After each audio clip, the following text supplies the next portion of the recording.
Hello, ladies and gentlemen, dear guests, our friends. Welcome to Forward Together. My name is Ilse Dimanta. I will be your host for today. I am doctor in microbiology, and I'm very much looking forward for today's conversations. So we will have full dynamic day. We have very interesting program for you. Let me reveal the plan. So to kick things off, we have two speakers, Ilya Afanasievs on Latvia's recently launched initiatives and our esteemed guest from Harvard University, Sonia Barbosa, who will speak about saving data and sustaining discovery. It will be followed by practical parallel sessions. And then very necessary nutrition on lunch break at 12:15. Followed by two keynote speakers. We're looking forward for that. Tiago Guedes from University of Lisbon, Portugal, will share learnings for Decade of Pure. And Andreas Kirstein from Switzerland. He will share his experience on building national library platform. Dear speakers, we are excited to hear about practical tips, looking forward to steer us in the correct direction. And we would like to become a country that is fluent in digital cooperation. Then after the two keynote speakers, we'll have a coffee and networking break and parallel sessions. We will close the day with panel discussion, which will be held in Latvian, and the name is Shared Responsibility, Shared Infrastructure. And yes, to kick off the conference, we would like to invite Lauma Sīka from Higher Education, Science, Innovation, Ministry of Education and Science to open the conference. The floor is yours.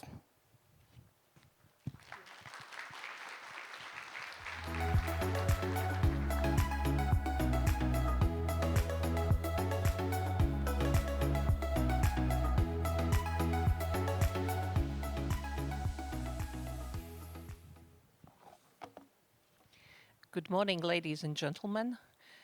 Good morning, true believers in the power of information technologies and true believers that artificial intelligence, which is already lurking all around, is also the tool for productivity.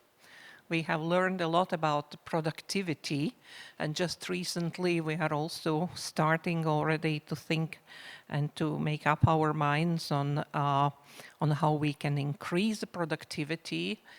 And I think that higher education and research institutions are those who could be kind of lighthouses, who would be able to show to the rest of the public authorities how things could be done in more efficient and more productive way. Now I will switch to Latvian because I also represent the State Language Ministry. Labdien, dāmas un kungi! Latvijas augstākās izglītības un zinātnes saimes pārstāvji.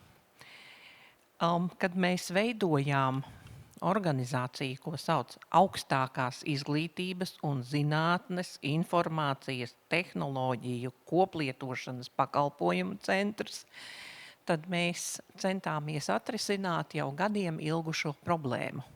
Latvija ir pārāk maza, lai tai būtu daudz un dažādas datu pārvaldības sistēmas. Mūsu pienākums ir vienoties un radīt tādas sistēmas, kuras ir funkcionālas un piemērotas visiem sistēmas dalībniekiem. Un to nevar izdarīt vienkārši, kā mēdz teikt latviski, top down. Šādām sistēmām būtu jārodas no apakšas.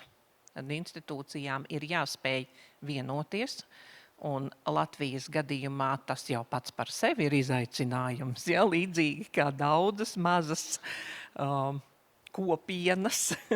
Mums ir liela iespēja izpausties individuāliem viedokļiem, un nonākšana pie kopsaucēja var prasīt laiku, bet mēs to spējam. Un tādēļ es pirmkārt apsveicu visus ar to, ka ir izveidotas šis 4 zinātņu universitātes, es viņu ērtības labad saukšu IT centrs. Un atsauksim atmiņā, kuri tad bija tie galvenie spēki: Rīgas Tehniskā universitāte, Rīgas Stradiņa universitāte, Latvijas universitāte un Latvijas Biozinātņu un tehnoloģiju universitāte. Tātad šis centrs kopā ar Izglītības un zinātnes ministriju ir kļuvis par galveno, varētu teikt, politikas noteicēju šajā jomā.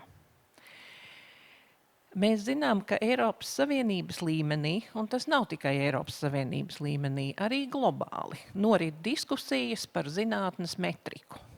Mēs, zinātnieki, mēs augstākās izglītības pārstāvji, esam tiem, kuriem arī būtu jābūt vadzvaigznei par to, ka politika tiek veidota balstoties uz faktiem un pierādījumiem. Zinātnes pārvaldības sistēma, kas ir caurspīdīga, starptautiski saprotama un atspoguļo galvenos zinātnes sasniegumu rādītājus, ir tas, kas mums palīdz arī šādu politiku, kas ir uz pierādījumiem balstītu politiku, veidot. Tāda ir nepieciešama ne tikai valsts līmenī, arī jūsu institūciju līmenī jums ir jāspēj pieņemt lēmumi, kuri ir balstīti uz faktiem un pierādījumiem. Tādēļ es esmu ļoti priecīga par to, ka Latvija pāries uz pārvaldības sistēmu, ko angliski sauc PURE, bet mēs latviski esam jauki nosaukuši par PIVS. Un šī sistēma palīdzēs mums labāk izprast mūsu resursus un to, ko mēs spējam radīt par resursiem. Šeit ir jāatzīmē, ka šī zinātnes pārvaldības sistēma tiek ieviesta izmantojot Latvijas valsts budžeta līdzekļi, un tie ir vairāk nekā 1,13 miljoni eiro. Kad es pieminēju Eiropu, tad mēs runājam par Eiropas atvērtās zinātnes mākoni, EOSK.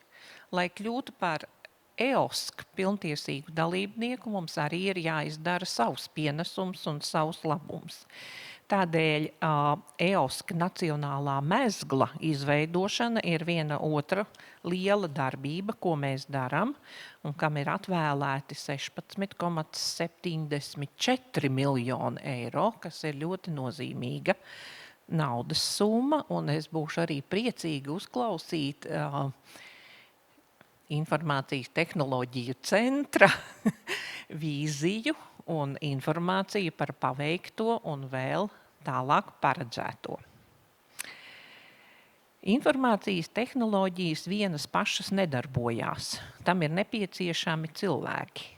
Un tādēļ man ir arī patīkami atzīmēt, ka mēs esam atbalstījuši datu kuratoru tīklu, mēs esam apmācījuši cilvēkus un turpinām cerēt, ka viņi mācīs citus, un tādējādi mēs būsim saprātīgi un efektīvi zinātnes datu pārvaldnieki, un mēs zinām, kā vecais labais teikums, ka datiem ir nozīme tikai tad, ja tie ir atrodami, ja tie ir salīdzināmi un tālāk izmantojami.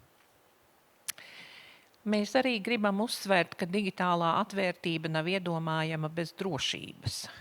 Ņemot vērā, ka Nacionālais kiberdrošības likums arī ir uzlicis pienākumus zinātniskajām institūcijām, ir skaidrs, ka EOSK mezgla kiberdrošības pārvaldība, certificēšana, kiberincidentu novēršana ciešā sadarbībā ar CERT-LV ir ļoti svarīgs uzdevums, un es ceru, ka mēs arī to spēsim atrisināt efektīvi. Jo atkal ir jāsaka, tam visam ir nozīme tikai tad, ja tas strādā īstajā brīdī, īstajā laikā un īstajā vietā. Centrs īsteno arī pasākums kopā ar zinātniskajām institūcijām par to, lai mums būtu iespēja saņemt izglītību apliecinošus dokumentus digitālā formātā un ieslēgties Eiropas kopējā dokumentu apmaiņas telpā. Ja mēs to varam izdarīt sekmīgi, tad mēs varam būt piemērs citām valstīm, kurām varbūt ir lielāki izaicinājumi tāpēc, ka viņas ir lielākas valstis. Mēs esot mazāki, varam arī būt tie, kas ir labs izmēģinājuma poligons un spējam parādīt, kā būtu lietas darāmas. Mēs arī vēlamies atzīmēt, ka tas tāpat ir prasījis nozīmīgus līdzekļus. Tie ir 23,4 miljoni eiro, kas tiks ieguldīti šo sistēmu tālākā attīstībā. Tas tiek darīts kopā ar augstskolām, kopā ar zinātniskajām institūcijām. Tas nozīmē, ka lietas, kas ir institūcija līmenī jāizdara, tiek izdomātas, tiek testētas un pārdomātas, un pēc tam nākamie 10 miljoni arī tiks piešķirti augstskolām, lai to ieviestu dzīvē. Tas nozīmē, ka mēs virzamies uz to, ko mēs esam gadiem gaidījuši. Ka augstskolas sadarbojas, nevis cīnās savā starpā par lietām, kur kopā, ja visi riteņi strādā vienā virzienā, var izdarīt vairāk nekā tad, ja katrs ritenis mēģina braukt uz savu pusi. Tādēļ es arī noslēgumā vēlos paust gandarījumu par to, ka jūs visi esat iesaistījušies, gandarījumu par to, ka jūs arī esat veltījuši daudz darba stundas un droši vien arī ārpus sava normālā darba laika, ka jūs šo saiti starp pārvaldību un jūsu praktisko darbu stiprinat un attīstat. Un paldies arī centram par to, ka jūs to vadat, ka jūs esat mūsu stratēģiskais partneris, uz ko mēs, kā ministrija, varam paļauties. Apsveicu visus, vēlu ļoti produktīvu dienu. Paldies!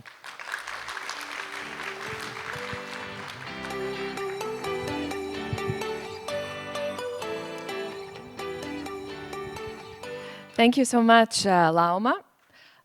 For our foreign guests, just in short, it was a pleasure for the State Ministry of Education and Science that we, as a small country, have implemented very important steps, and universities and institutions are cooperating together. And we can actually be also a good example of a country that is quite small and optimal, how to implement things, because bigger countries might have bigger problems. So we are very much looking forward for that, and they thanked universities and institutions that they are dedicating time for this, so we can work better together. So let's continue. I have the great pleasure introducing you to Sonia Barbosa, who is an Associate Director of Dataware Support, Data Curation, and the Murray Archive at Harvard University. We are Thank you. Thank you. Yes, Sonia, we are looking forward to your highlights regarding long-term research data, preservation, and accessibility. So this is an important connection to us. Thank you. I'm looking forward to it. Thank you. I have great admiration for people who can speak without speaker notes. That's not me, because I will talk for about 2 hours, and we don't have time for that today.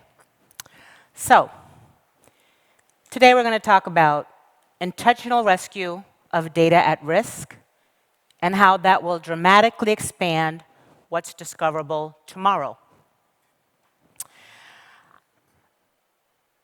So, Linda Kelman, to start, is the founder of the Data Rescue Project from 2025. And I'm going to talk a little bit about the Data Rescue Project later today. But her vision that we want people to recognize that this data rescue is a public good, like roads, bridges, and other kinds of infrastructures. And this aligns with what I've seen in 3 decades of service in data rescue, because I have been rescuing and curating data for about 30 years. When we treat data like infrastructure instead of an afterthought, we build durable knowledge that future generations can actually use. And I've seen this in the practice of the data that I managed in the Murray Research Archive and the data that I manage in the Harvard Dataverse repository. I have a lot of wonderful, motivating quotes to use today. So we rescue data because we want new discoveries. So we focus on deciding what to save and curating it, and we've done this for a while, to be findable, accessible, interoperable, and reusable. And I've done this well before FAIR was widely known. FAIR was not a thing when I started working in the mid-90s on data rescue efforts. I happened to work with an outstanding team of women at Radcliffe College, which was the women's college at Harvard University, in a small data center called the Murray Research Center that had been at Harvard since 1976. And it was a human subjects data repository that was pioneering robust data sharing standards. Each data set that we acquired at that time would include things like video data, audio data, paper, microfiche. I think a lot of you have worked with that type of data here. I wasn't sure what age group I was going to get today. But that meant locating data in someone's basement, boxes and boxes of data, converting fragile formats. Like one of the processes that we had in the 90s was every 5 years, if we had data on VHS, we would have to recopy that data every 5 years onto a new VHS tape as part of preservation. We used to transcribe all the interviews from audio data, audio tapes that we still have. We saved the audio tapes, we saved the paper data, because there's a historical perspective from data that you can't get once it's digitized. We manually de-identify every page of data sets that perhaps were 60 to 100 boxes of data, and documenting every discrepancy, because that makes data reusable. And as a young research assistant and the rest of my research assistant teams, we learned to inspect data with a hawk's eye, because we knew if we did, we'd have better questions, better results. So here's the reality of irretrievable knowledge. You find a data set, and you can't reuse it. I have data sets waiting for me that I have to go make sense of because the researcher is no longer available, and I sometimes don't know where to start, so I have to prep myself for how much time it's going to take to make sense of data that we have saved because it needed to be saved, but it's oftentimes was saved in a hurry. Okay? So I have sought depositors in numerous situations, but there are some situations where it's impossible to get to the depositor after the data has been saved. And here's the real world impact of data loss, right? You have to start a study from scratch when you could have been building on existing data. Grant funding was used for several of these projects, and then you've lost a lot of money when that data are not shared.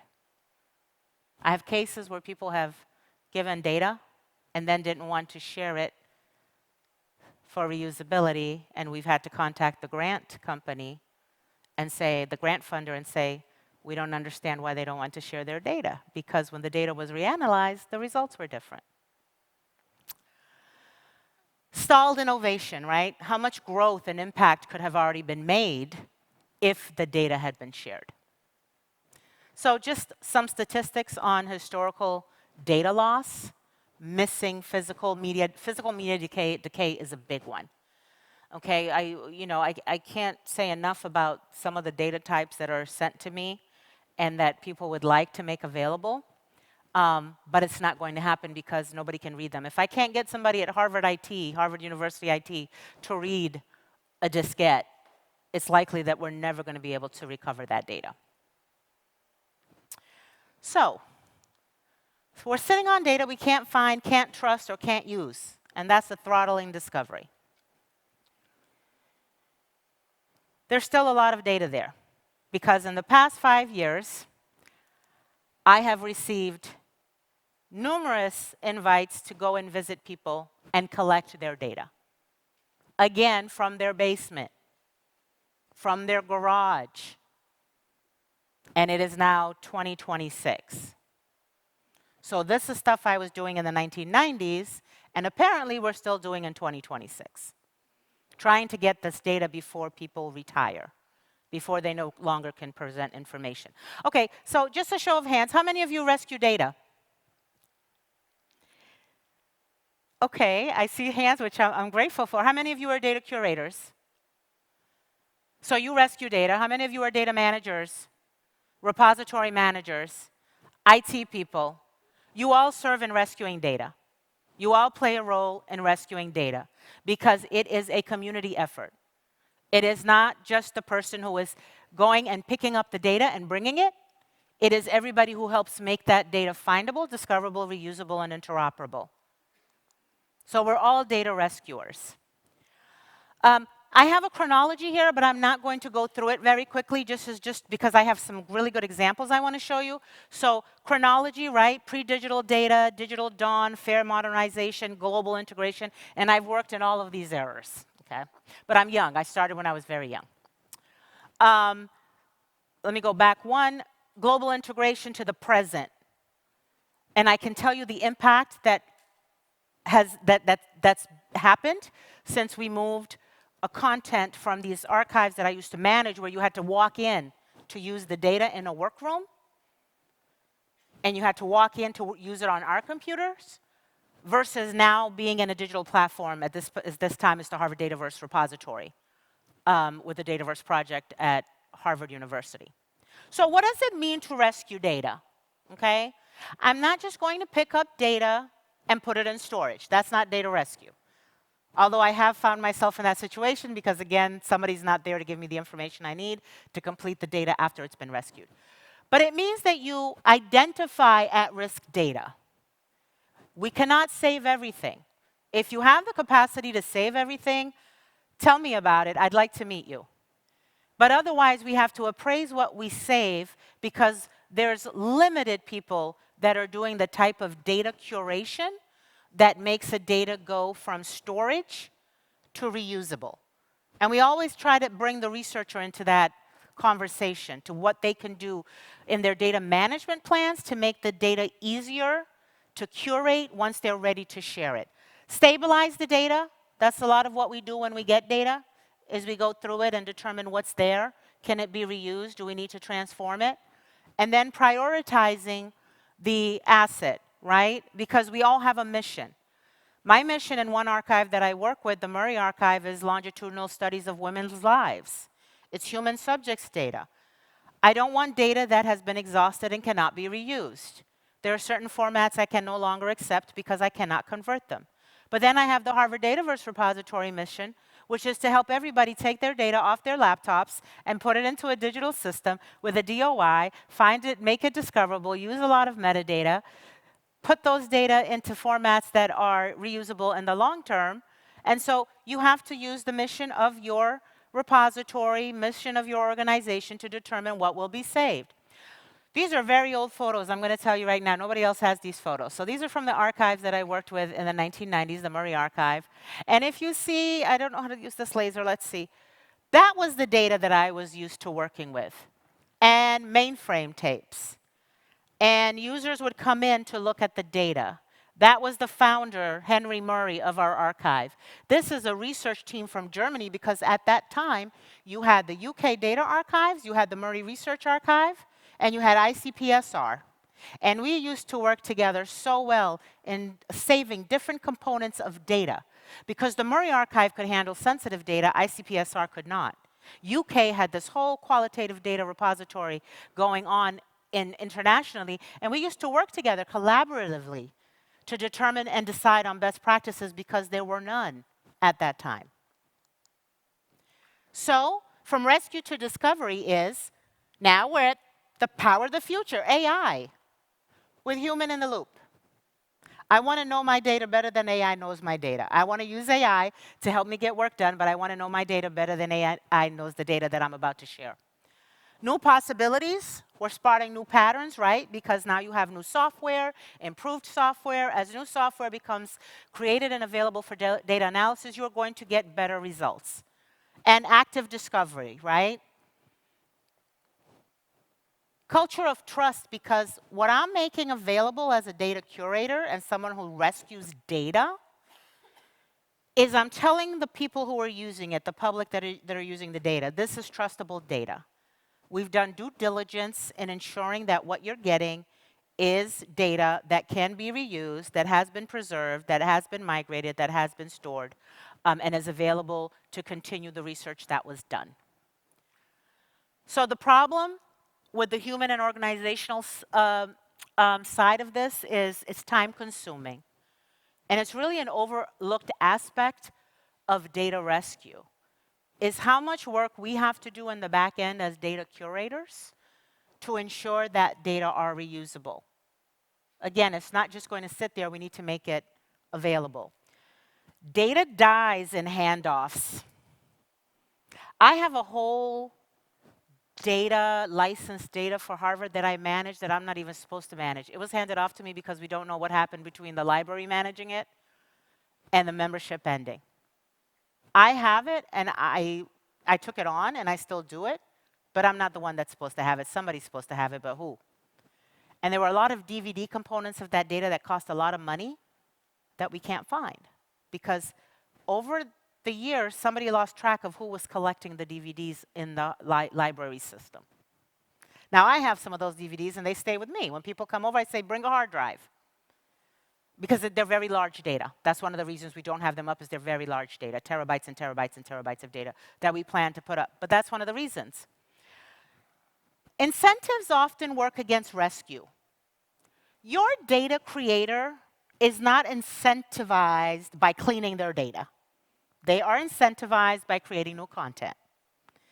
But we are incentivized as data curators by cleaning and making data reusable and making it pretty and making it sustainable.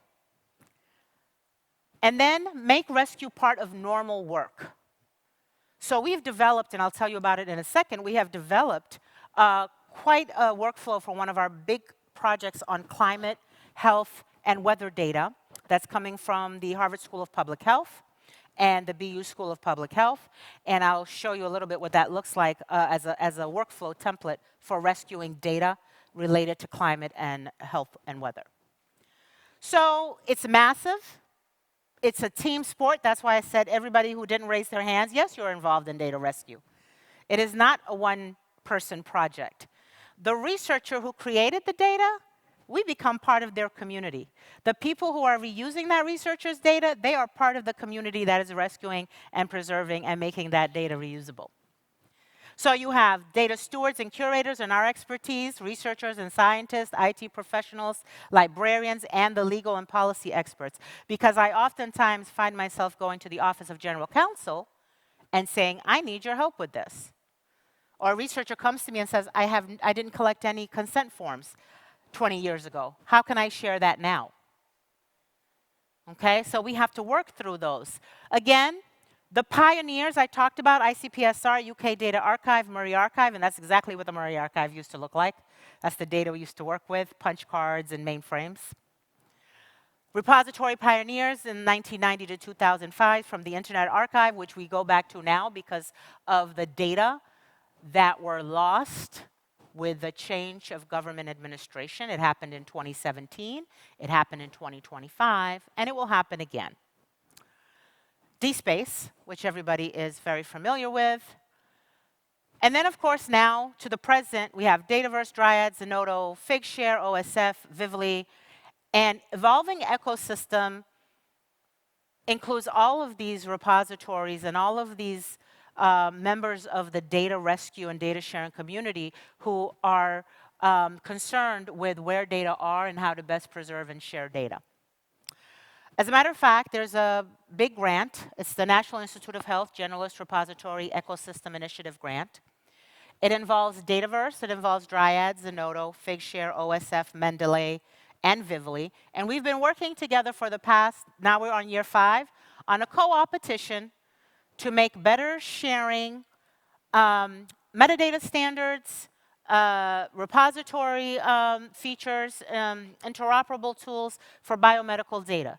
Because we want to support and we want to rescue those kind of data, and we want to give those kind of data, and we want to give researchers a space to ensure that it is well documented, well curated, and well shared. So I'm going to go back even further. DataPass was an organization that I worked with in the 90s. They worked with ICPSR, they worked with the Murray Archive, they worked with the National Archives, they worked with the Roper Center and the Odom Institute. And it was a voluntary partnership to archive and preserve at-risk data, which is what I did for about 5 years. I would go out and find data under certain grants, whether it was adolescent data, diverse data, data on women, data on children, mental health data, and we would preserve it. And DataPass was a big piece of that initiative. So I included their website so you can have some information on them. Data Refuge in 2016 was launched in Philadelphia to protect federal environmental data.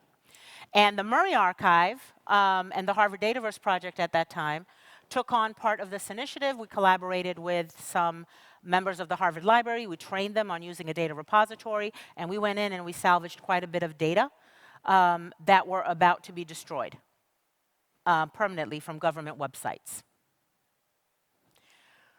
Data Rescue Project came out in 2025, again, after a change in the administration. And this was a massive effort because there were a lot of lessons learned in 2016 and 2017. And this project was launched immediately, and it resulted in several data repositories, including the Harvard Dataverse repository, salvaging very large data, because now we were at a place where we could salvage large data.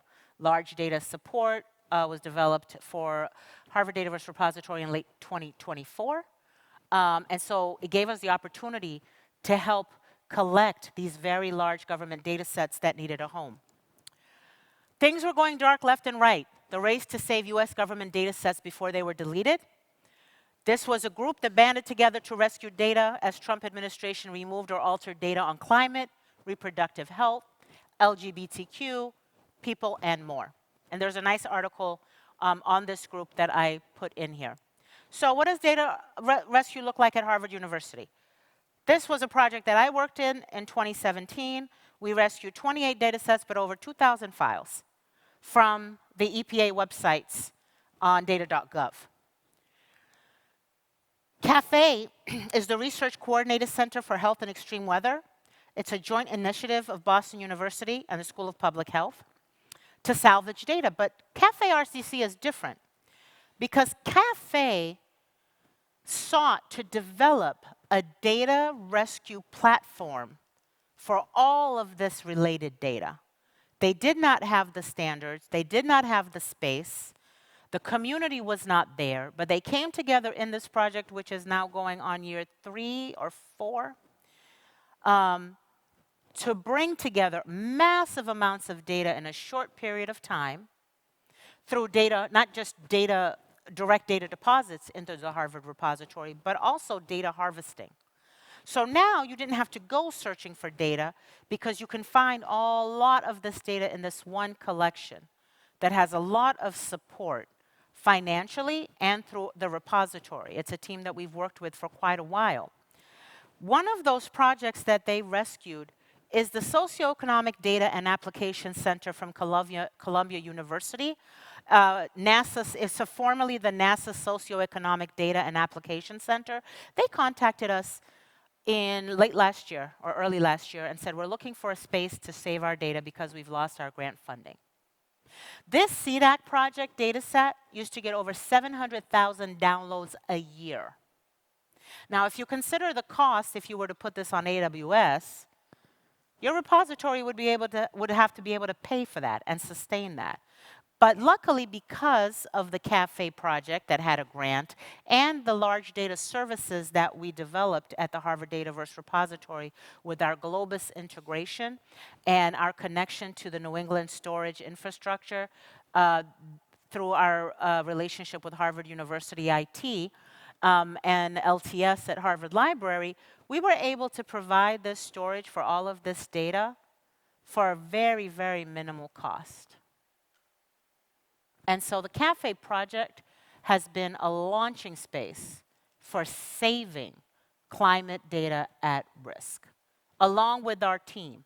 For this CDAC project, and for this entire project of the Columbia Climate Center for Integrated Earth System Information, We not only helped them find the repository, we built features for them, we developed metadata for them, we had a dedicated developer that would come in and ensure that we could transfer all the metadata from their old system that was about to be shut down to the Harvard repository. We had the opportunity to document and curate the data well, and we took it. And we're still bringing in the large data. It's a lot of data. Extracted data use case is also something I created for the CAFE project. So the Harvard Dataverse repository has features, the software has features that allow you to create templates to guide your users. They were having a datathon, and they were going to save a lot of that government data that was about to be deleted. So I built a template in the Harvard Dataverse repository where it didn't matter where the person that was helping bring the data from, they had instructions for how to deposit that data and how to deposit properly. You needed to know the license that data was shared in the government website. You needed to know the ability or the extent of the reuse of the data. You needed to capture the original location of the data, the original producers of the data. You needed to capture additional metadata and all of the files. But because of the way we use the system and the templates in the repository, we were able to quickly get this set up, and they saved over 13,000 files, and they're planning to have additional datathons to continue that process. Okay? Harvard Innovation Lab and Harvard Dataverse Repository are working together because one of the first things I did in 2025 was I contacted the folks at data.gov way before 2025, and I said, do you want to talk about bringing your open data to Harvard Dataverse? Because we didn't want to have to go through the problems that we went through in 2017, where things were being deleted faster than we could capture them. And I didn't hear back because I think people were just transitioning. But luckily, the Harvard Innovation Lab at Harvard Dataverse sent someone in, and they took about 17 terabytes of data from data.gov that we are now going to transition over to the Harvard Dataverse. So they have it in a storage infrastructure, but they don't have a repository infrastructure that we have. And so we're going to work on bringing that data over. So principles of data rescue. Find the data. Think about where data is going to be lost now. Who has data that you have not, that you don't know where it is? Who's working on a project and you don't know where the data are? Stabilize the formats, make it discoverable. I always have steps to my curation. Curation level 1, curation level 2, curation level 3, because sometimes you need to save things in a hurry. And then future-proof. Define retention, migration, automate exports, backups, and all of the checks. As much as you can do to get that step 1 of data rescue in. This is for all my data curators, repository managers. There's a lot of invisible work that we do, IT people that we do that nobody knows about to make data discoverable and reusable. We perform things that nobody knows we're doing on the back end. And we don't get credit for it. It's okay because we like what we do. But there are these invisible processes. A colleague of mine, who is now an interim director at the Dataverse project because she's fantastic, did her dissertation on this, and I interviewed, and a number of curators, data curators and repository managers provided her interviews, where she said, you know, you guys don't get recognized for the work that you do to make a project visible and accessible. We said, well, we've always worked in the basement. We've always been under the desk. We've always been in our office with the door closed doing the work. But it's a real thing. So change one process so that every project ends with a data handoff, not a data loss. That's one way to look through your university, your organization, your community at what is happening with data, who is doing what with data, and ensuring that they have a plan. Because not everything is mandated. There's a lot of mandates right now, which helps, right? But not everything is mandated. And you possibly have really wonderful data at risk that have never been shared somewhere in your community. This is a fabulous, now let me tell you, that's me in that first black and white photo, way back when I was like 19 or 20 years old. And I was working with the data that we had rescued. This is in my office, this colored photo, a few weeks ago, with a researcher that had done studies did her publication. She wanted to save her data.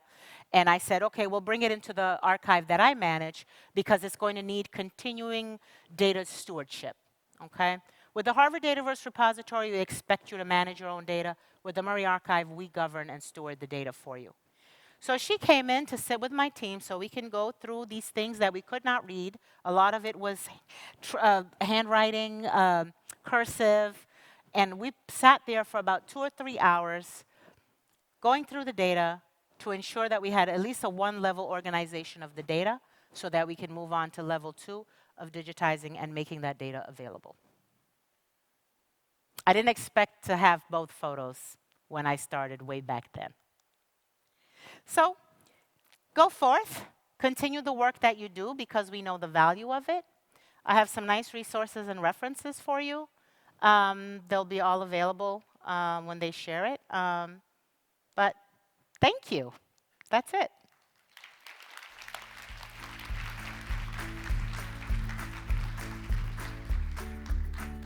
Thank you, Sonia, so much. Please wait a moment. Maybe we have some question, because I do have one. If Sure. I may start, yes, but we have still some time, so if you have a question to all, then it's opportunity. Of course, Sonia will be also available in networking pauses and through the whole day. I will. Yes, but thank you. That was impactful. Thank you. You're queen of data in I've Harvard. been doing it for a very long time, and I had some really, really wonderful mentors. It was a very unique experience to work under the women in the Murray Research Archive. It was an all-women management team. They were the ones that were making strides and building standards, and it was an amazing opportunity for a young woman coming out of college who was doing research to come and work in that environment. And they taught us really everything we know about data. All right. That was actually my question, because you have a lot of sensitive data worked with and impressive projects. So how do you build the trust within the organizations, because to get the cooperation Oh, absolutely. So, you know, when the Harvard Dataverse repository started, I started with the Dataverse project almost at the beginning. In the late 90s, they were using the data from the Murray Archive that I was managing, all that sensitive data that I was managing with my team, to test out a digital repository, software. How would data that were that sensitive be managed? So I was actually one of the first people to deposit data into the Harvard Dataverse repository. If you look at it and you go and you look at data from 2006, 2007, 2008, it was all deposited by me and like my small team. We are 2 people that manage the Harvard Dataverse repository, that review the curation. You know, it's become that it's really important to get people to share data with minimal requirements because you get a lot of data. I mean, Harvard Dataverse repository has the most data in the world right now for a generalist repository. With sensitive data, you have to manage the data. There's no way around that. I was talking to somebody else earlier about the importance of having some data available rather than no data. So anonymization takes a lot of value out of human subjects data, and that's okay. Because for the sensitive portion of the data, it's going to be highly restricted. You're going to have bona fide researchers. You're going to have processes for how that data are accessed and how that data are returned to you. We are working on tools around differential privacy to allow repositories to be able to store sensitive data and share it. It will be restricted, it will be encrypted, but it will give a user enough information to make sense of the data. But anything that's sensitive, we have a requirement. We have an application form. Sometimes you have to come in. Sometimes we can send the data off. It's a process, and that is not changing yet. We do not allow sensitive data into the Harvard Dataverse repository. And it's one of the biggest, my biggest reviews of deposits is I look at a data set and I can tell from the description that it contains sensitive data, and then I never see anything that says this data has been de-identified or this data has been anonymized. So I send it back, and I say, if you're going to follow best practices, and this is human subjects data, you need to inform the users that you have cleaned this data properly before you shared it here. And you're also violating our terms if you do not anonymize the data. And in regards of cooperation with different institutions, Oh, yeah. so how to bring them together, and because also this is the part of the Forward Together conference that we are in the beginning of some projects, finishing one. So it's we are developing and learning from you. So Right. yeah. So I think one of the nicest things about what we do is that we've always worked in collaboration with others. So this NIH Generalist Repository Ecosystem Initiative grant, I think, was such a significant project in bringing together generalist repositories to help researchers share their data. And it is always a data rescue effort when you're providing the infrastructure for people to share their data. So we've been working together again. This is year 5. We've developed metadata. We've developed tools. We've discussed AI. We've set standards. We've ensured that repository organization IDs, ORCID IDs,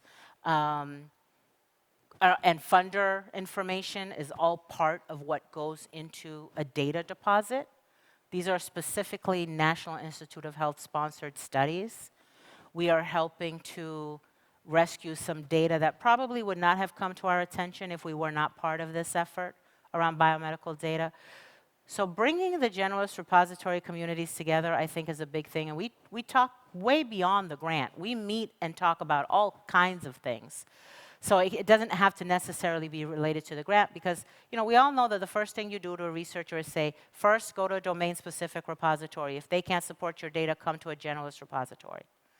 And so we were all at a place where we needed to talk about what our responsibilities would be as generalist repositories to this biomedical metadata, to this biomedical data sharing community. It has had a substantial impact on our work. And we don't see each other as competitors. We are co-opting, co-opetition. There's a little bit, we're all building different things, but there are some basic things that we all align on and want to ensure we can provide to the research community. Great. Competition. Yes, co-opetition. Competition. Thank you so much. Cooperating and then some competition. Yeah, we have a question. Yes, please. You mentioned that sometimes you need to prioritize. Absolutely. And could you just maybe highlight what are the main principles? How is it the institutional policy or it's kind of national policy setting priorities for the data storage? Right. So I'm almost certain with the data rescue effort, for example, that they had to prioritize what they thought would be the most useful to salvage because you can't save everything. There was no way it was going to be possible, even with all the people who were involved. I know for a fact that there were some data that we could not get. For your particular repositories, so we have a mission in the Murray Archive. It's mostly longitudinal, focused on women, human subjects. And then we decide by looking at how much data, again, the formats the data are in, right? That's part of prioritizing. For the Harvard Dataverse, we have brought in a lot of projects that normally, they were significant in their value, historical value, and even if the researcher or the organization could not afford to store that data and share that data, we would take on the cost where we could because we knew as a group we would evaluate it and talk about the significance of the data and what it would mean if that data were lost. So like the CDAC project, it was only 7 terabytes, but they wanted to do more. And they may do more depending on how long the data remains in the system that they have in Colombia, how accessible it will be. But they started with the most important data because this was data that they were getting 700,000 downloads a year. And it was also significant to the CAFE project, to their discipline. And so there was an opportunity there to support that. We would have tried to find a way Otherwise, if there wasn't that option for that cafe project and that grant funding, we would have tried to find a way. One of the nice things that I like now is that we have 147 Dataverse installations around the world. Well, I get to contact my colleagues who are in international repositories and say, we need your help with mirroring this for safety. And so I'm able to rely on my colleagues as well to say, are you able to help save this data? We may have some limit on our end. But because there's such a big ecosystem right now, I can reach out to any of those 7 generalist repositories, the Nettle, Figshare. I can reach out to my Dataverse colleagues around the world to help with rescuing. But prioritizing is looking at the value. How reusable is it? Does it have a community that will be impacted by its loss? And it's unfortunate that we have to even do that, but we do. Because at some point, maybe we'll be able to save everything, but it's not today. Thank you, Sonia, so much. Thank you. Thank you for your It was deep a pleasure. respect to Thank data. you very much. And I should have coming. said thank you for inviting me today. Thank you, great. Yes.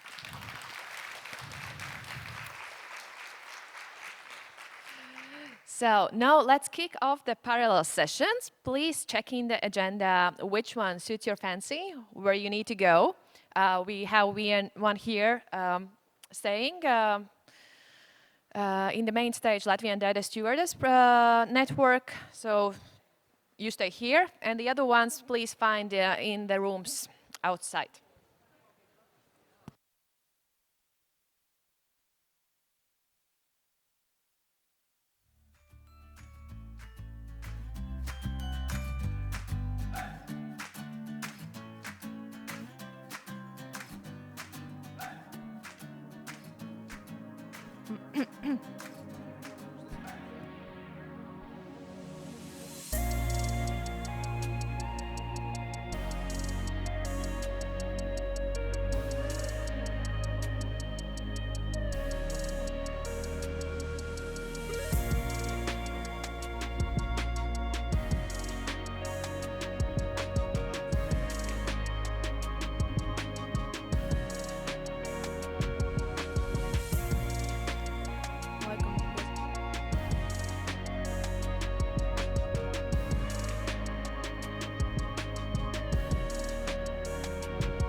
Please come forward so we are more in the front and it will be easier for the speakers. So if you can join here closer, we would appreciate. The others have smaller rooms, so we need to use the space wisely. And at the beginning, so yes, as the Data Stewards Project approaches its conclusion, this session is dedicated recognizing the hard work and commitment that was invested in advancing FAIR principles and open science within Latvian higher education. And each team has prepared a brief overview of the work they have accomplished, done throughout the project. So I would like to give the floor now to Higher Education Science Information Technology Shared Service Association. And yes. Yes, thank you very much. I hope all of you can hear me. My name is Diana Kosit. I'm currently the lead of the Data Stewards project.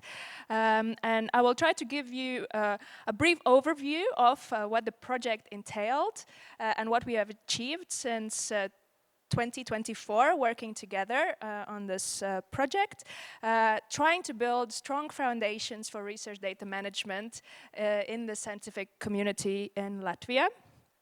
And the Data Stewards project is a project funded by the EU Recovery and Resiliency Facility and Latvian state budget.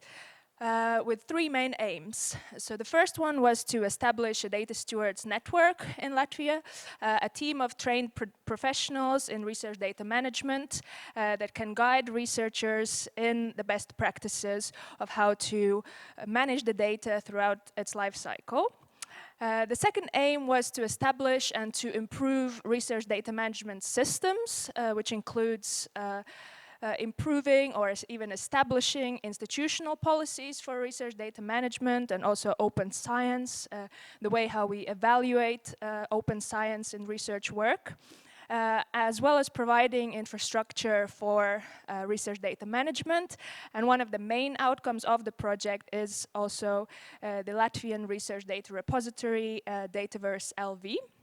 The project is coordinated by VPC, or the Higher Education and Science IT Shared Service Center, and 4 universities are involved in this project. Each one of them also has established a data stewards team within the university, and each team is also going to give an overview today about their achievements and reflections of this project.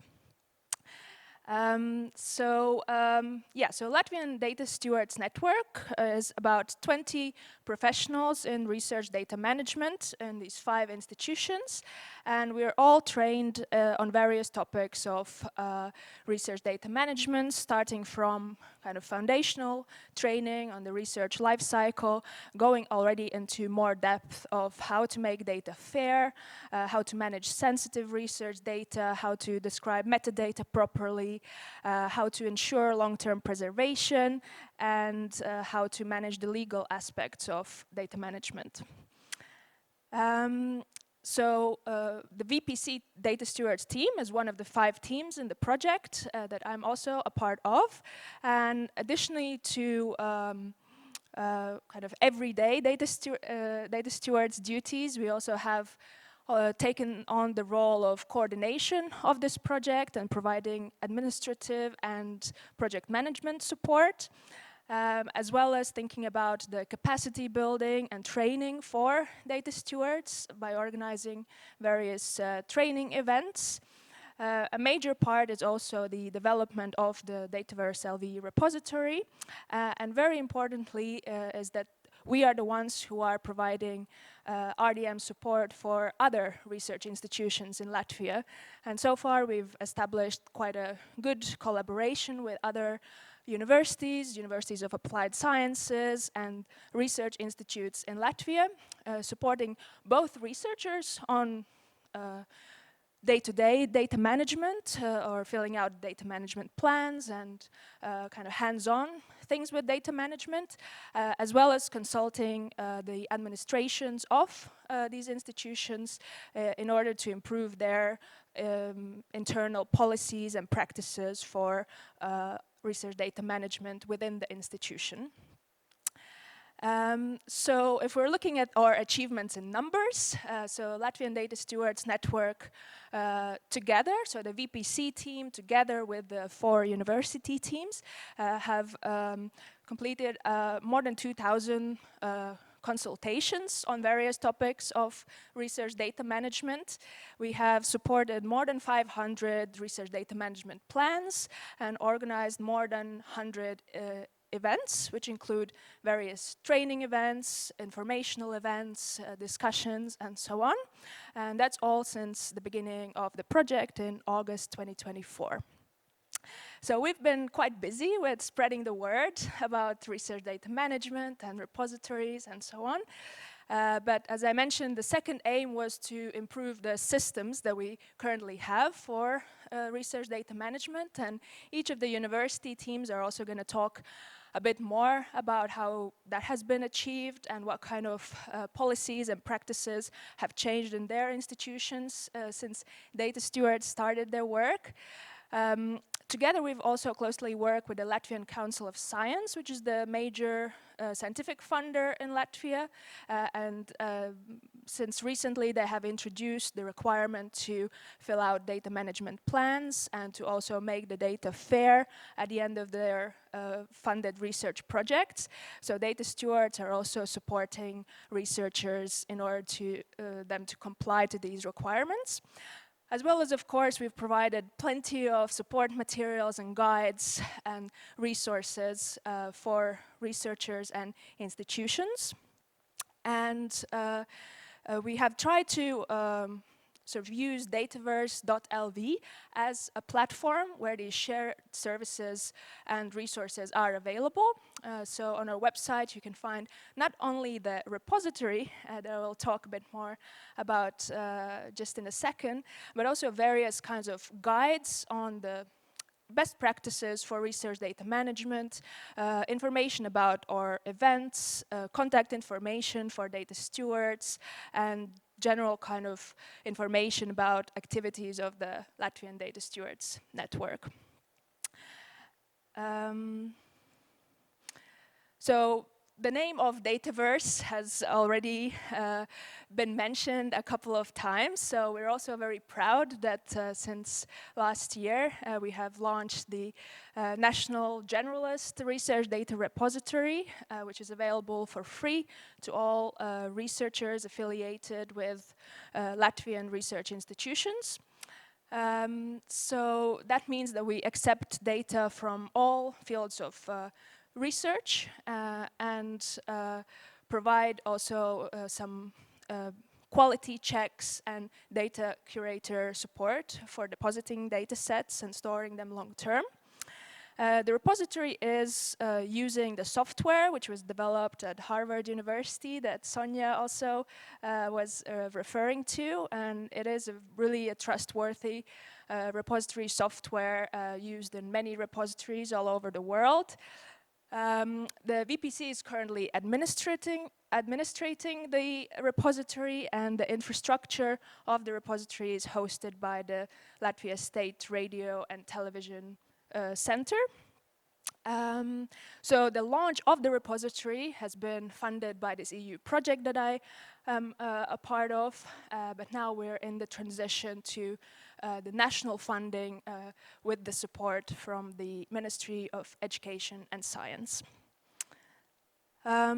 This slide probably you already saw somewhere this morning, and what I want to highlight is that within 1 year we really have achieved big milestones for the repository. So basically starting from scratch when we didn't have anything, starting with the demo version in April last year where data stewards were just playing around with the software, trying to understand how it works. We have launched it in the production environment or like made it public. We have added many collections in the repository, tried to integrate in whatever systems and registries that we could. And we also have received a Score Trust Seal certificate that was already mentioned by Ilya, which is basically that the repository has gone through a peer review from the wider repository community, checking whether we meet the 16 set requirements for trustworthiness of a repository based on the way how the repository is managed, how it's organized, what kind of policies we have in place, what kind of infrastructure we have in place, and it has deemed to be a trustworthy repository, highlighting not only the trustworthiness in the wider repository community worldwide, but also kind of assuring ourselves that the work that we have done over the last year has been a good job.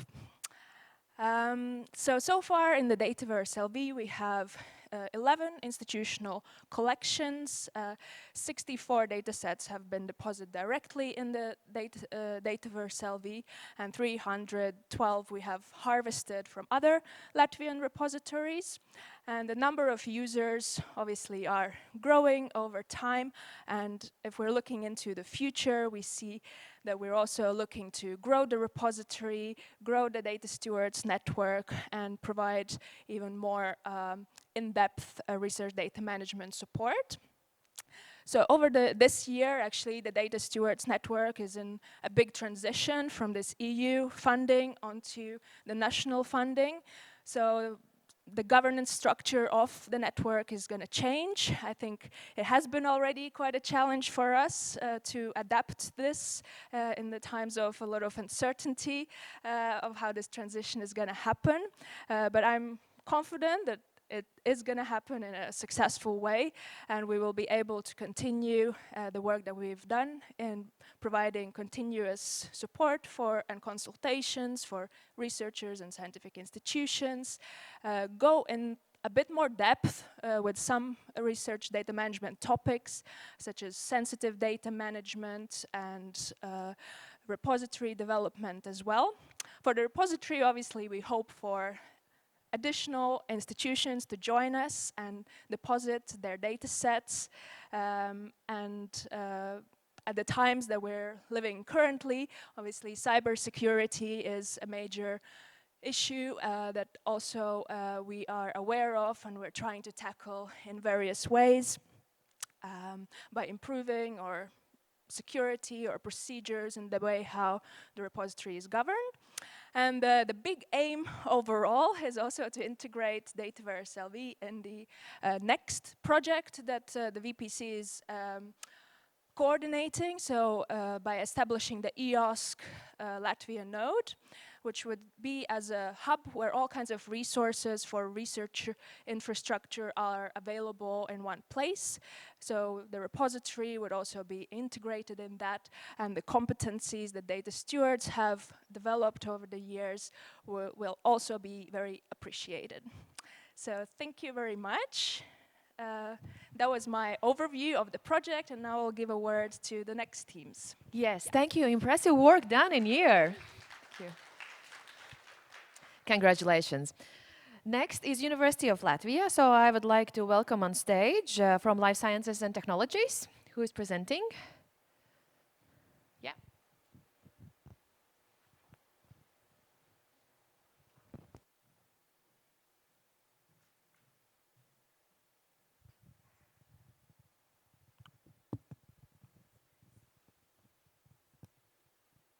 Yeah, can you hear me? Yeah, hopefully. Yeah. So, okay, my name is Nicholas Bumanis. Today I'm delegated to present for Latvia University of Life Sciences and Technologies. And I will briefly go over our route with this project and the general information about our team. Technically from zero to almost hero, yeah, or what's more important to what's actually became real.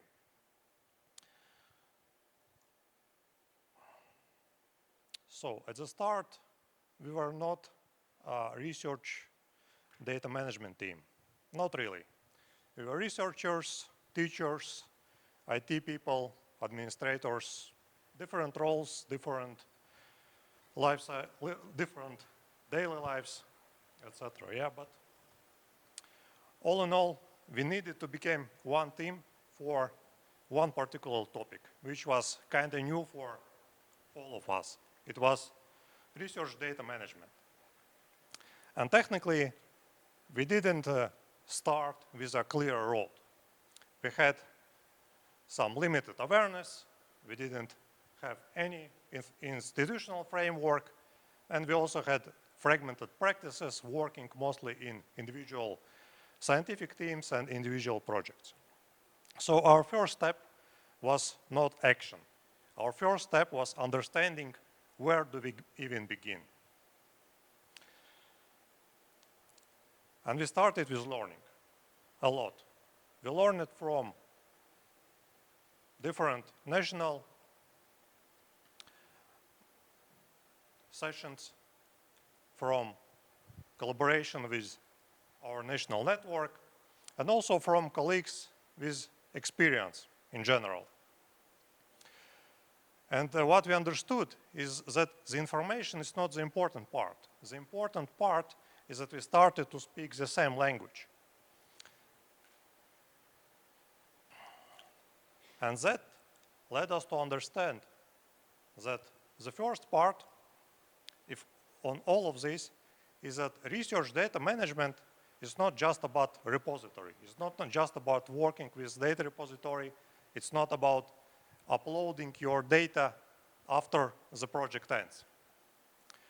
RDM it starts a lot earlier. It starts when data must be described, it must be shared, it must be reused. So this topic became a lot larger for us. It became technical, it became legal, it became also organizational and very practical. So this led to understanding that in order for us to build our knowledge, we need structure. And then we're starting to build rules. Because if you see RDM as a path or a route, the route needs to have rules in order to exist. And then we started working with institutional documentation. It was open science, research data management, artificial intelligence, also AI use procedures. So in general, it was to build a lot of guidelines, a lot of practicals, a lot of procedures. All of this seems like a lot of paperwork. But in reality, it's a foundation. It's a foundation for scientists and for researchers to understand and to have clear answer to 3 questions. What is recommended? What is required? And where do support starts? So at this stage, we thought that now learning became structure. But the structure itself does not really exist. For example, documents do not deposit data sets. Policy does not create a data management plan. People do. So the next step was to build the procedures, to build workflows out of our documents. So this is what we did. At first, or even before that, we could say, okay, there needs to be a process for researchers to take. And after that, we can say, okay, here's the template, here's the workflow, here's the next step. So at this stage, we understood the structure now is usable. And the structure became usable, we started to getting results. So we get 40 DMPs created. Out of 64 previously presented data sets, 28 came from us. I repeat, we had nothing at the start. Yeah? So we also had 280 consultations and 2 e-learning courses. We also had some institutional signal. We had LBTU research performance evaluation system, which incentivized researchers to create a better results. That's why you see this number as a bigger part of overall one. All in all, we can say that now that structure was visible and we got results, we need to work on how to provide it to researchers. So the next part is visibility. So what we started working with was a website. But the website was not just a place you can find resources or a place you find contact information and guidelines. It is more like a first door to the support for the researchers to understand where to look for and what to look for.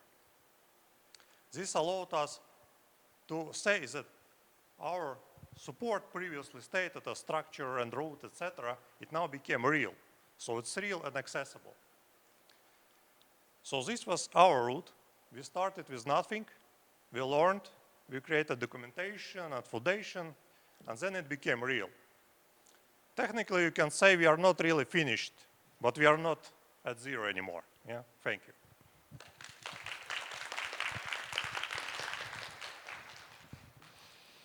Thank you. Do we have any questions? Yes? No? All right. So maybe in the networking pause. Thank you so much. Latvia University of Life Sciences and Technologies, and now University of Latvia team to present.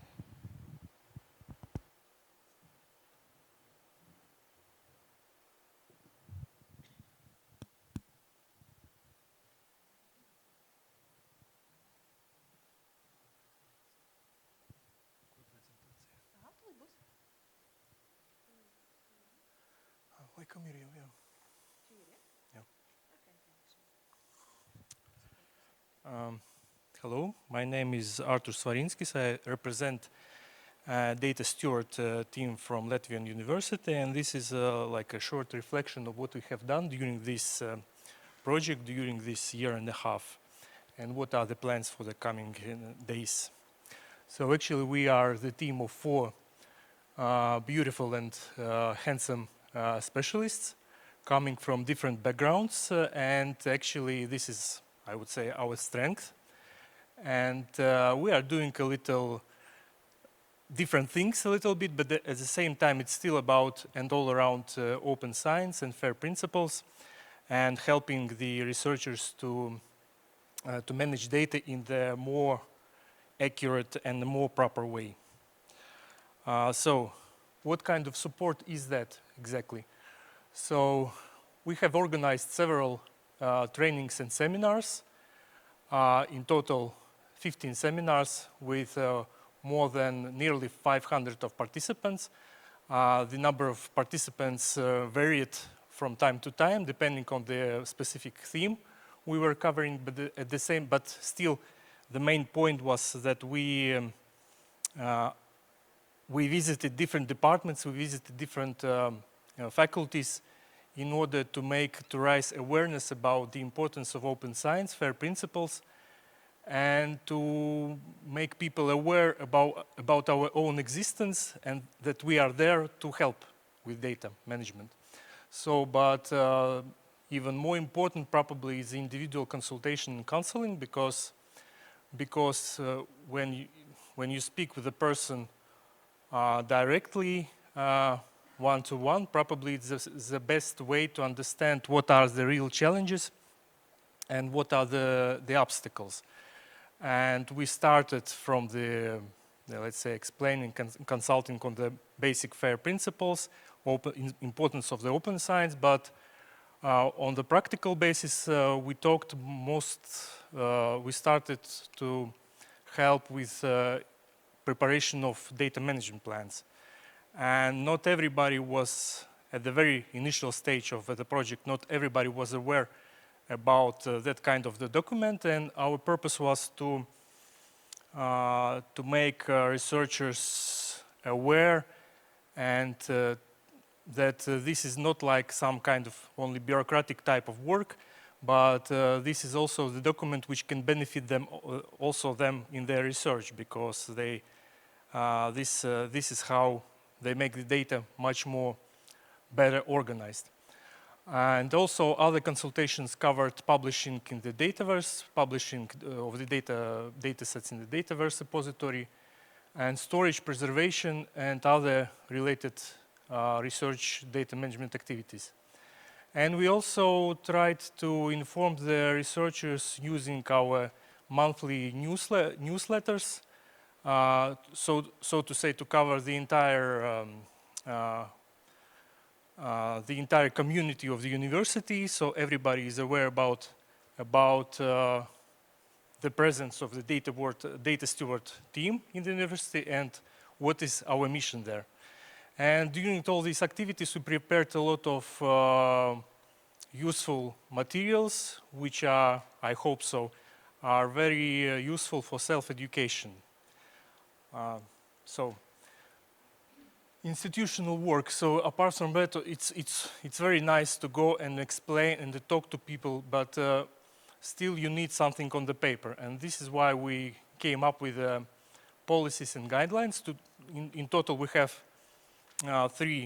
the main documents, which prescribes what is open science policy entails in the university, what are the requirements, and what are the main benefits of implementing it.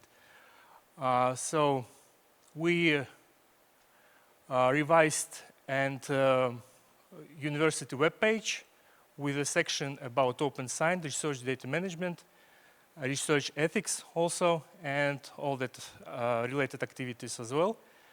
And yeah, in total we have at the moment 24 data sets deposited to the Dataverse LV repository, and we still are continuing to educate people and actually to pull them a little bit away from other, let's say, multidisciplinary repository, and to explain that actually we have our own now, which we believe is in many regards better controlled and better sustained.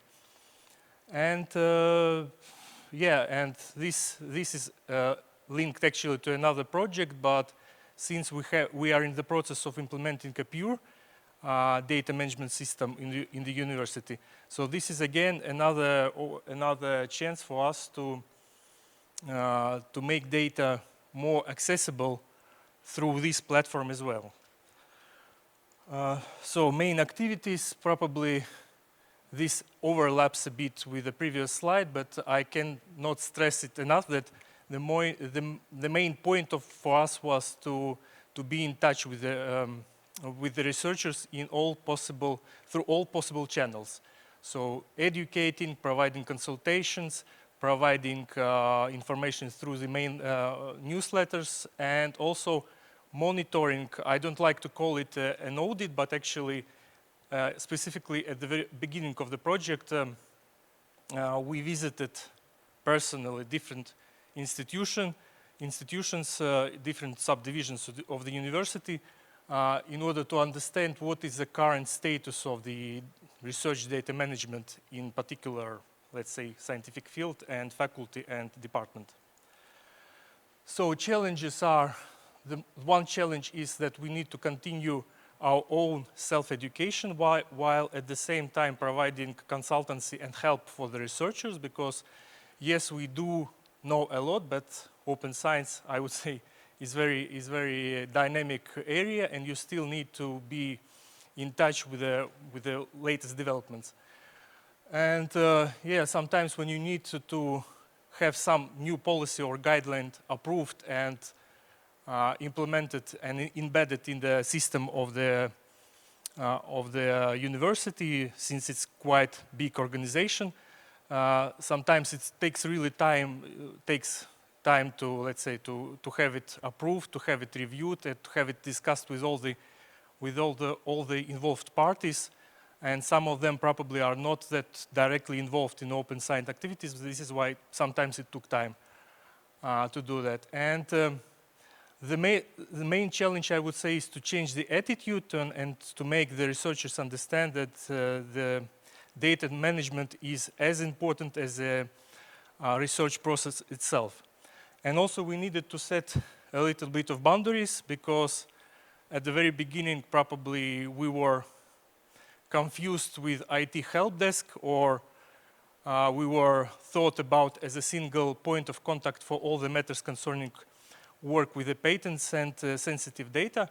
Of course, we are involved in that activities as well, but it doesn't mean that we do not need legal department or IT people as well in the university. So it's actually a teamwork, and we are sometimes we are just a part of this, let's say, all these activities. So what remains in the university at that moment, as I said earlier, it's guidelines and policies developed and prepared and ready to be used. Online resources prepared during the project, research awareness. So we hope we have achieved some goals, and researchers are much better informed at the moment. And So research data is made visible through the repositories, through the Pure system, and I hope so. It's understandable why they should be properly developed and prepared to make them reusable. So, but the work continues, and the data stewardship will continue their work as a part of research department. So actually, the main goal is not to list all the activities, but to make the open science attitude and policy implemented in all the research activities in the university. So it should be not thought about as something separate. Thank you.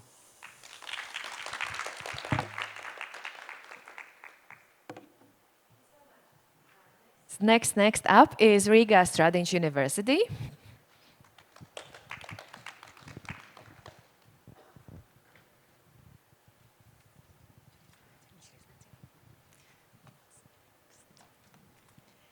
Hello, everyone. My name is Laura, and today I will be representing the Riga Stradiņš University data stewards, and I will share our experience of participating in this national project for the data stewards.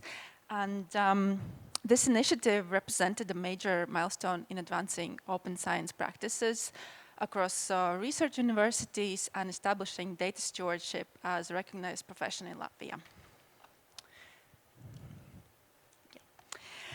Riga Stradiņš University recognized that bringing to life open science and fair data management practice would need more than just policy documents and guidelines. It would require dedicated expertise in data stewardship that RSU needed to build capacity on. RSU Dataverse, the institutional research data repository of Riga Stradiņš University, was established already in 2019. As a secure digital site to store research data long-term, as well as to make the data available for reuse, for collaboration by other researchers and wider public. By 2021, Riga Stradiņš University had appointed Latvia's first data steward, so along with having launched the first research data repository, namely the RSU Dataverse. As we all can recognize, you can't make the shift and transform an ecosystem alone, especially with the rapidly evolving research data dynamics all across Europe. Hence, the need for national strategy for data stewardship. A national data stewardship project was a perfect solution. So from institutional innovation to national RDM infrastructure aligned with the open science. And today, this infrastructure supports open science, drives innovation, and delivers impactful solutions for the higher education and the research community. As part of the project, RSU Dataverse was also integrated in the newly established Dataverse LV, implementing automatic data harvesting, which consequently increases the visibility and accessibility of the data sets. What National Data Steward Network delivers for researchers is support that makes processes easier and the research more competitive. Our researchers have access to RDM expertise, receive support on the DMP preparation, data sharing and storing, as well as data quality and data depositing in order to make the data fair and seen.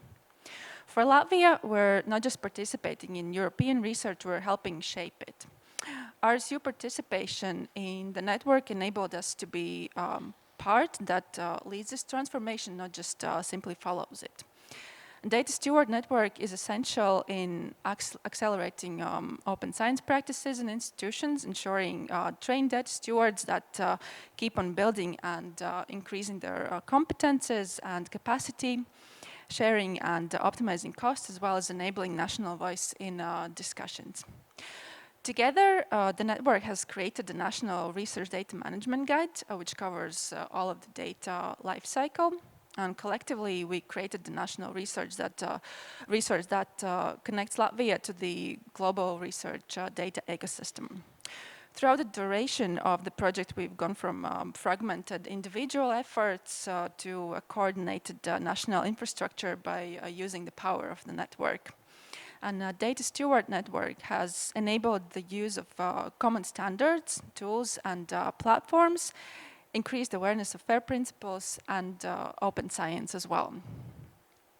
So speaking of the RSU data stewards, at the core, we serve the Riga Strategic University researchers directly, and this is our primary purpose, to provide the RDM support for our researchers. In collaboration with the project management department, we receive the up-to-date information about the newly approved research projects at RSU, which enables us to timely offer the assistance to develop, for example, the data management plans. And every researcher in our university is encouraged to deposit their data sets in the institutional repository, so the RSU Dataverse. And before the deposit, we ensure the dataset format, structure, and all the needed additional documentation, such as README files, codebooks, are in place. And we also carry out the file upload and metadata entry records. To ensure the quality RDM practices in the university, we have developed and updated several internal documents related to the research, also the metadata questionnaire for dataset reposits in the Dataverse, the data management plan template, research data management regulations, informed consent template, ETA tools catalog, and so on. So in short, data stewards in the RSU serve as a bridge between researchers and other services and departments in the university. Throughout the project, a lot is achieved, though we're still learning how to improve our reach, our visibility, support that we offer, and also the training for the researchers. We have also conducted over 15 workshops for researchers on open science, FAIR principles, DMPs, long-term and short-term data, storing, AI, IT tools, platforms, and more. We also enabled networking opportunities, for example, to the PhD students. We helped to raise understanding and awareness of the open science and FAIR research data management practices. And our data stewards have also conducted seminars for undergraduates as part of the courses related to the data reuse and research. So one of the goals is to encourage the reuse of data, especially when the data that is needed is, for example, could be personal sensitive. So through interviews with the Center for Disease Prevention and Control Children's Clinical University Hospital, Riga East University Hospital, we have also recognized that student research at times bring unnecessary administrative strain on institutions, and reuse of data could, found in repositories and large-scale database could, for example, be one of the solutions.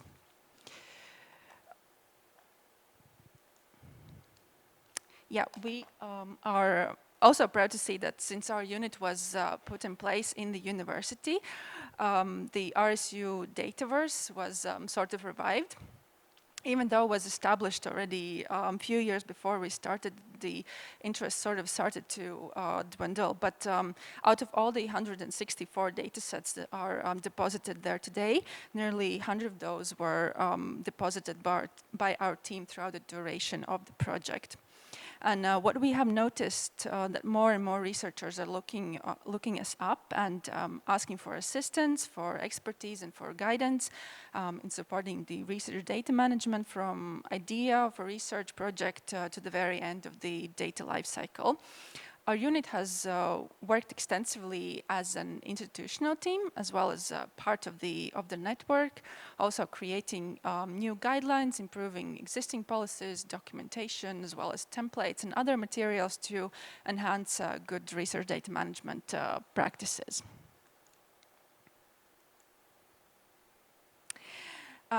Also, our unit has spent a great deal of effort and set aside time for our personal development, for knowledge and competency increase in order to best serve as the university.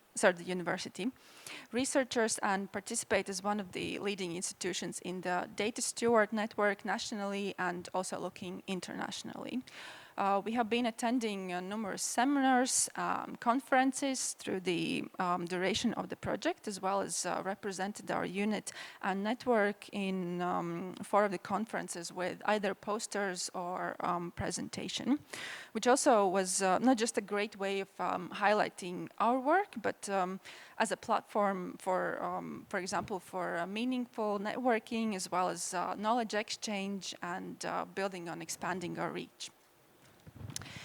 Speaking of learnings and successes, a few things I would like to mention here is that, first of all, our leadership commitment. I don't think we would have done this much if it wasn't for our vice rector for science and the director of the science department. Direction was given, and also the support provided was immense from their side. Our leadership also embraced the change, which also helped to enable the shift among the researchers. And since Riga Strategic University already had previous experience with data stewardship, we had a platform to sort of like continue to build upon. Another positive, this network is more than just formal colleagues. It was serving as a community for us, and we were able to get or exchange the ideas, provide or receive inspiration and advice as well. At the same time, we need to keep in mind that open science cannot be built only on soft infrastructure. It requires also technical support, and that requires investment. More visible researcher awareness campaigns would have helped to get more traction for our early workshops, and the more important thing, key performance indicators. That's also something to be kept in mind, and we thought was a bit challenging initially. So the question was how to measure our value as a data stewardship unit.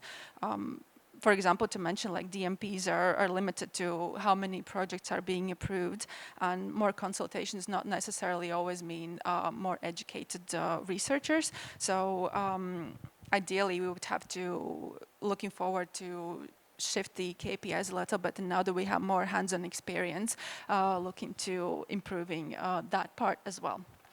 And looking into the future, now that we have gained some of that experience, would be to keep the momentum going, build upon the foundation that already has been established before and also throughout the project, and to expand the network beyond the borders, and most importantly, never stop raising our own expertise as data stewards and research data management experts, so that consequently we can also increase our researchers' expertise as well. And as this project comes to an end, we look forward to keeping our network going and focus on the university's needs, as well as also the National Research Data Management System ecosystem. And that is for now. Thank you from us as well. Thank you, Laura. Thank you so much. Yes, you can leave the mic there. And we finish with Riga Technical University.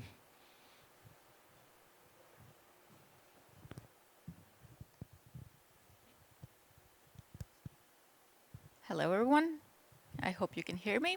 My name is Elza Vecpuise, and today I'm going to tell you about our experience and journey through this whole data stewardship project. Our presentation is more like reflections of what we learned and our challenges and the vision of the future. And we like to call this supporting research beyond the surface. And let's start by meeting our team. This is our RTU Research Data Steward team. It's me, Elza, in the middle. There's Oksana, Gatis, Michaels, and Svetlana sitting somewhere in the crowd. And our journey began in September of 2024, when we all hopped on board and started this data stewardship journey. And basically, right away, we hit an obstacle. And it was a mandatory DMPs, which was something new for us and also something new and unexpected for a lot of researchers. And of course, DMP by itself doesn't seem as scary, but we can see that there's stuff underneath the surface, like fair data, licensing, ethics, open science repositories, and many other aspects that we have to think about.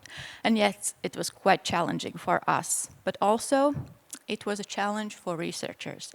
because mandatory DMPs were introduced very suddenly.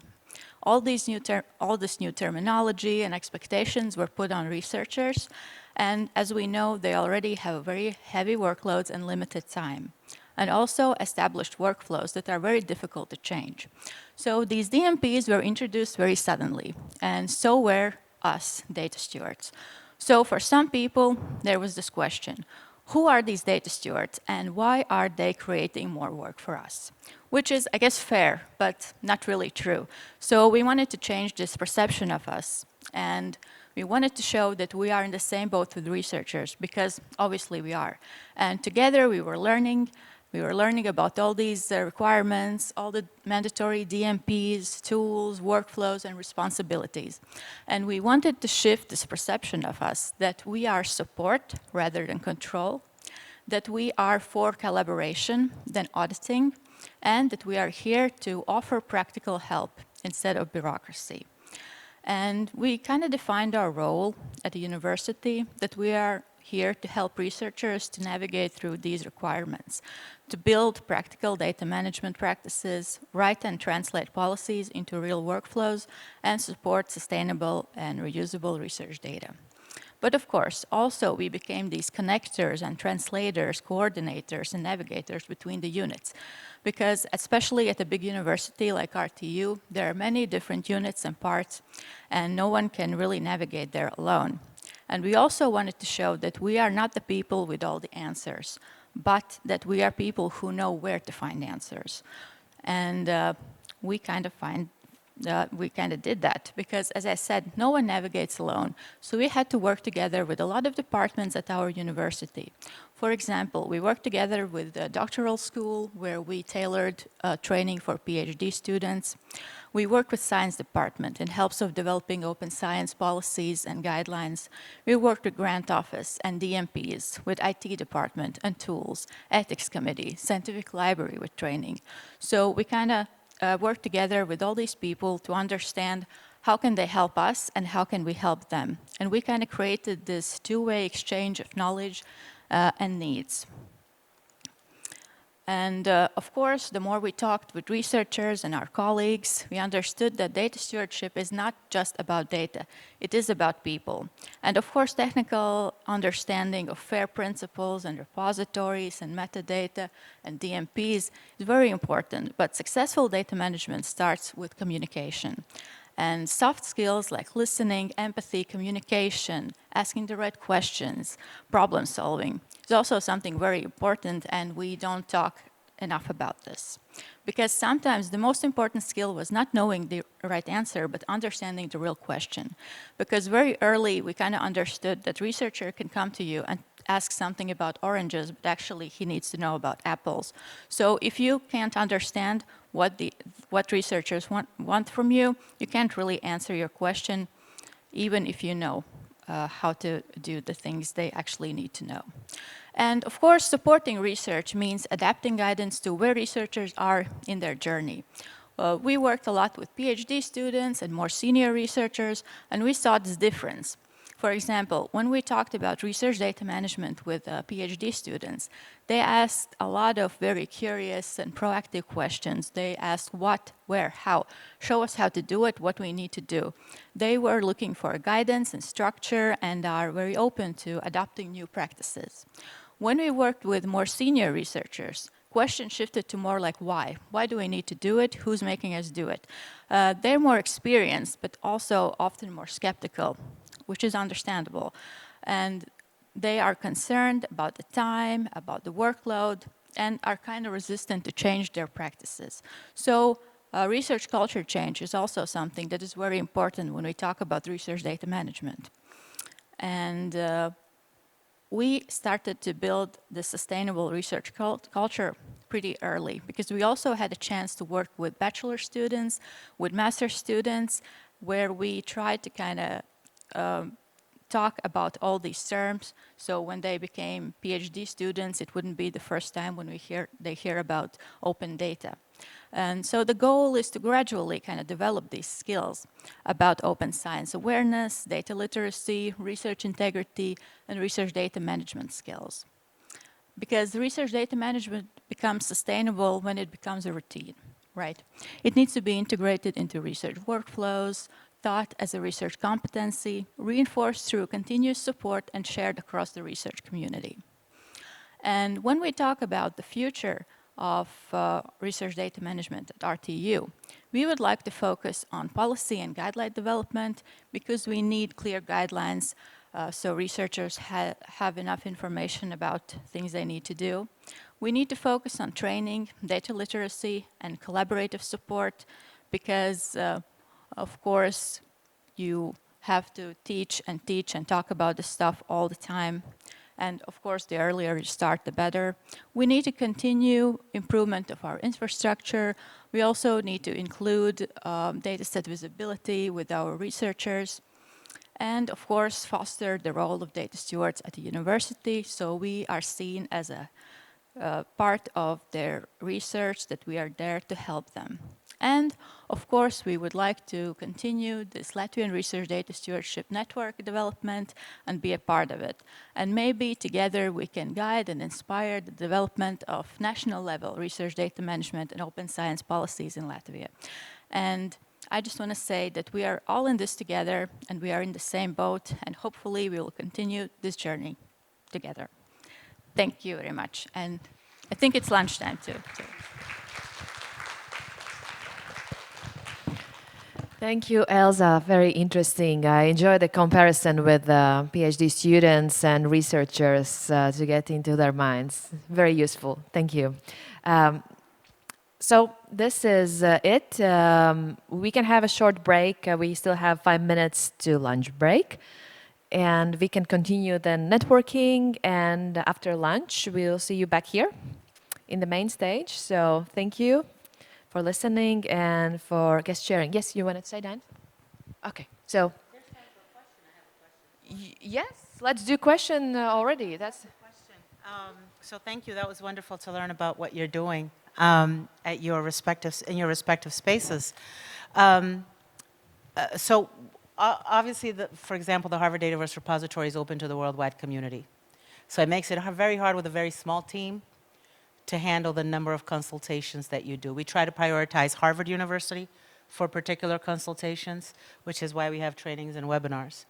What I wanted to know from the presenters is, with your trainings and webinars, what are you noticing from your consultations that are not being covered in trainings and webinars that could be incorporated so that you are perhaps providing less personal or one-on-one consultation when possible? Because I just realized that no matter how much documentation I write, nobody reads it. So, and it's impossible to do these one-on-one consultations because they're mostly like, how do I get started? And it's like, hello, documentation on how to get started is so available. So I just want to know what the differences are in the questions that you're getting between consultations and then what you're providing in your webinars and seminars. Thank you for the question. I'll just add a brief comment from my side and perhaps pass the mic to my colleagues as well. Well, for us, as I mentioned, the first initial problem was to gain attraction of the workshop, because we can create as many workshops as we want. If nobody attends them, then there's not really much point for that. So we did end up getting consultations and also receiving the questions for the one-on-one consultations, as well as the workshops that we had that cover pretty much the same topics. Yes, we did create lengthy documents that were meant to be in place either way, even though maybe not as many of the target audience actually reads it. But what was really helpful, I found, that was the guide that we created within the network, because we tried to structure it in a way that most of these questions that are the most frequently asked are actually covered there. So even if researchers come directly to us, there's sort of like a space where we can guide them for more information, so we don't need to spend as much time per consultation. Perhaps the number of them didn't quite go down just yet, but at least the time spent per consultation was sort of like brought down. So yeah, from our side, it was just make it as easily accessible, findable, and also concise so that we can provide like a really short answer to that instead of like having to read really heavy documents. But yeah. Yeah, maybe just to add regarding the questions that come up during consultations, I think it is really varied, but when it comes to the repository itself, we also noticed that at the time of depositing the data sets, that sometimes, even though we have a checklist for researchers to go through and we have guidance of how to improve your data set before saving it long term, still yeah, these consultations are necessary and needed. And we are lucky that the governance of the repository is structured in a way that each of the universities has a data stewards team, and also either the whole team or some people in that team are responsible for checking the data sets for that institution. So let's say data stewards from the University of Latvia will check all the data sets that are submitted from researchers at the University of Latvia. And then at the repository, we do the final check whether the requirements were met for long-term preservation. So I think it really helps that we have distributed it in such a way that every institution has trained data stewards who work with their local collections.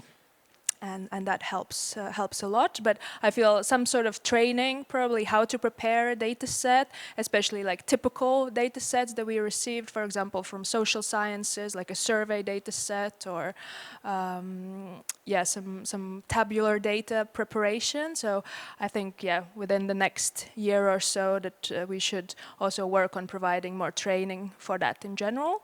And we've noticed that training that we provide online is very well received, and we have a lot of attendees online.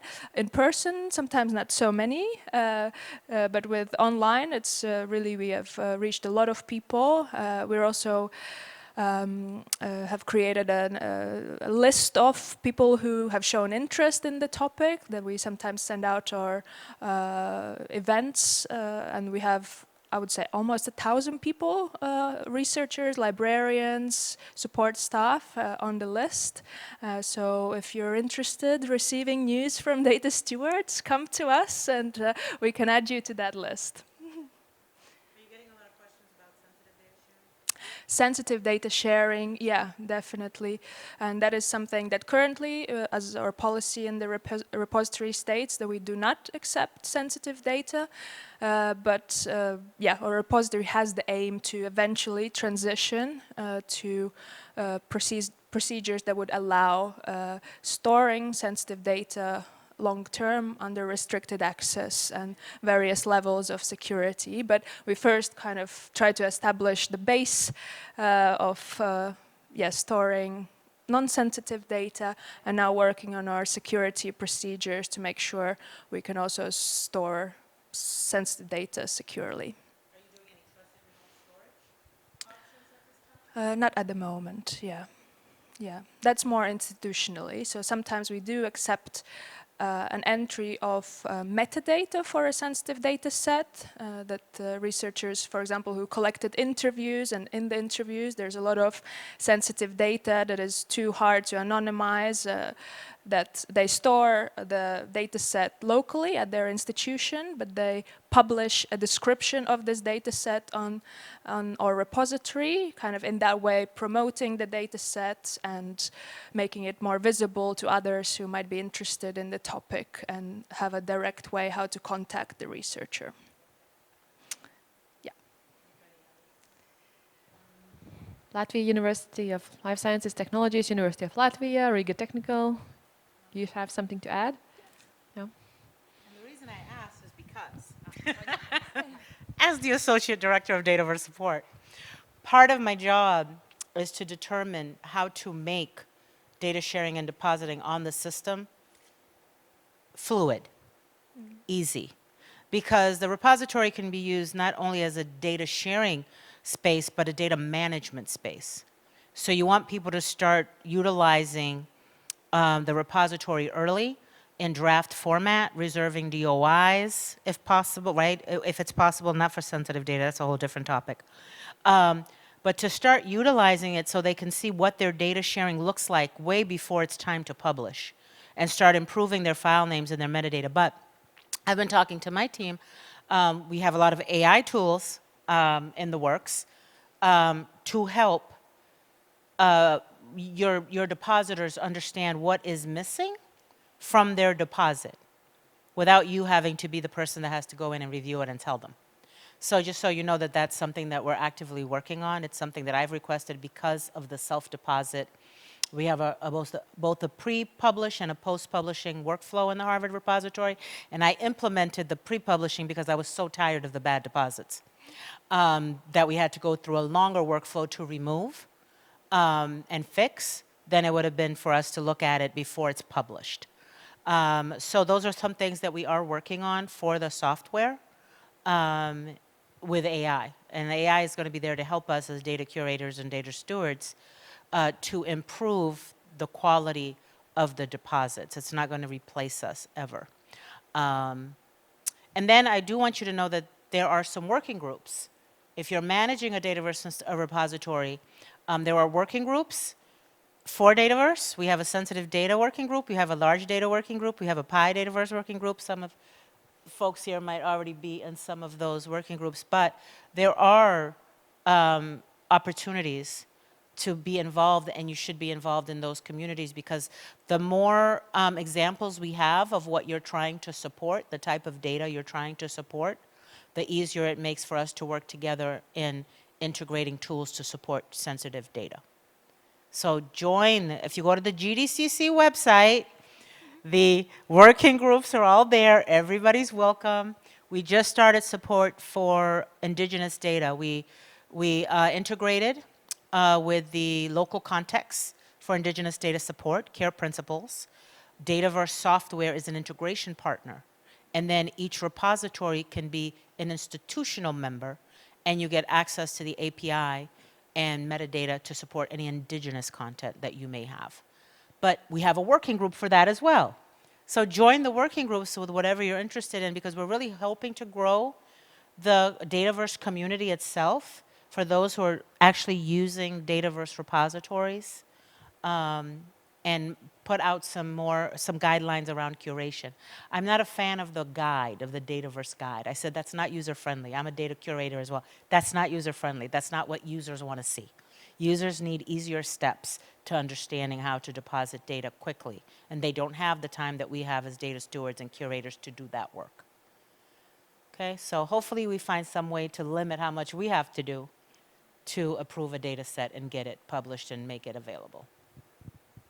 Okay, thanks. Thanks.